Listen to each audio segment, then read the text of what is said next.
Artis Dorce Gamalama terlihat semakin kurus setelah menjalani perawatan di rumah sakit. Saat ini Dorce Gamalama sudah kembali pulang ke rumahnya di Bekasi, Jawa Barat.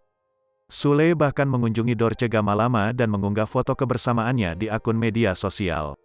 Di foto itu terlihat Dorce Gamalama yang tampak semakin kurus dan duduk di kursi roda. "Cepat sembuh ya Bun @DG_KCP," tulis Sule.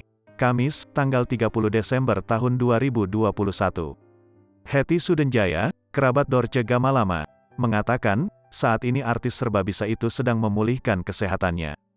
"Sudah lebih baik, tinggal pemulihan dan menggemukkan badan.